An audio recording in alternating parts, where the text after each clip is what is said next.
The black fog of Raven's Hollow. England is filled with forgotten villages. Places erased from maps. Places swallowed by forests. Places where people once lived, and then disappeared. Most of these stories are nothing more than legends.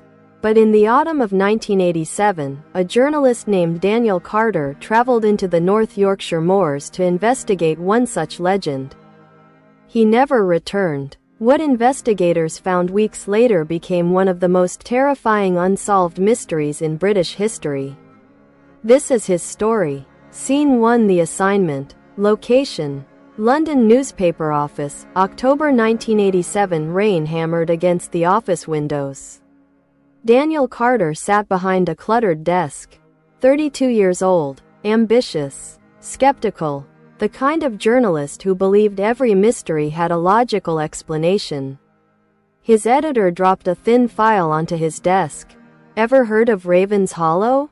Daniel shook his head. "No." "Good. Means you're sane." The editor forced a nervous smile. "There've been reports from locals. Strange lights. Missing livestock. A few hikers vanished near the village." Daniel opened the file. Inside were photographs. Old stone cottages. A church. A road sign nearly hidden by fog. "What am I looking at?" "A ghost village." Daniel laughed. "You sent me over here for a ghost story?" "No." The editor's expression darkened. "I'm sending you because 3 people disappeared there this year." Silence filled the room. "Police? No leads. Locals?" Terrified, the editor leaned closer. "Bring me facts." Daniel closed the file. "Fine." He had no idea he had just accepted a death sentence. Scene 2. Arriving in the moors. The drive north took nearly 8 hours. By sunset, Daniel's car crawled through endless rolling moorland. Dark clouds covered the sky. Fog drifted over the road. The farther he traveled, the fewer signs he saw. Eventually he reached a tiny roadside pub. The last building before Raven's Hollow. Inside sat only 4 elderly men.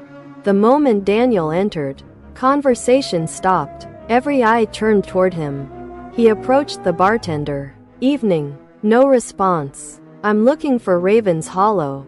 The bartender froze. One of the old men whispered, "Don't." Daniel smiled. "I'm a journalist." The old man's face turned pale. "That's what the last one said." The room fell silent. Daniel frowned. What happened to him? Nobody answered. Finally the bartender slid a key across the counter. "Stay the night. I'd rather reach the village." The bartender shook his head. "You don't arrive there after dark." "Why?" The old man stared directly into Daniel's eyes. "Because the fog wakes up." Scene 3. The warning. That night Daniel couldn't sleep. Around midnight he heard a knock. Standing outside was the oldest man from the pub. 80 years old, thin as a skeleton. His name was Arthur Briggs. Arthur stepped inside. "You really plan on going?" "Tomorrow morning." Arthur sighed. Then he spoke quietly. "My grandfather lived in Raven's Hollow." Daniel immediately reached for his notebook. Arthur noticed. "You won't need that." "What happened there?" The old man stared toward the window.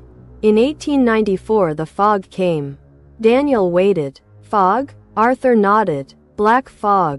A laugh escaped Daniel. Arthur didn't smile. "It arrived after sunset. Then, the village church bells rang all night." Daniel leaned forward. "What happened?" Arthur's voice trembled. "By sunrise, 73 people were gone." The room suddenly felt colder.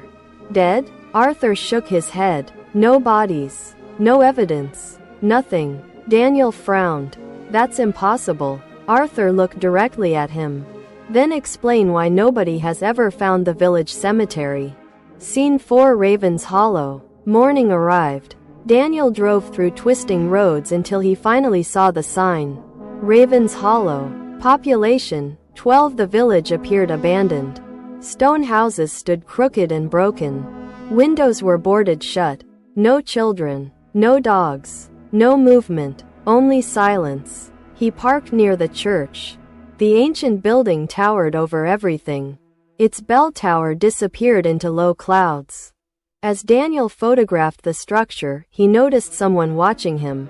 A woman, perhaps 70 years old, standing behind a curtain. The moment their eyes met, she disappeared. Daniel spent hours interviewing residents. Every conversation ended the same way. Nobody would discuss the fog. Nobody would discuss the disappearances. And everyone locked their doors before sunset.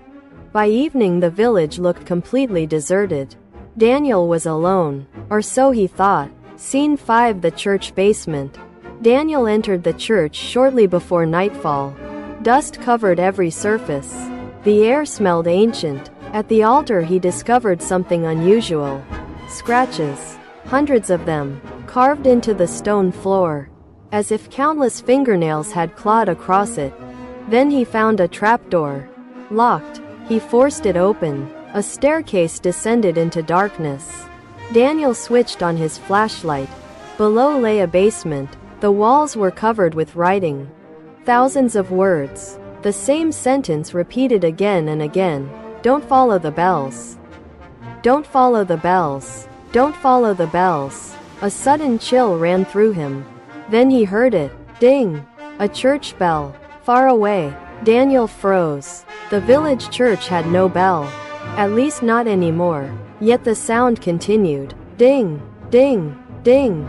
Coming from somewhere beneath the earth. Scene 6: The black fog. Outside, darkness swallowed the village. Daniel emerged from the church.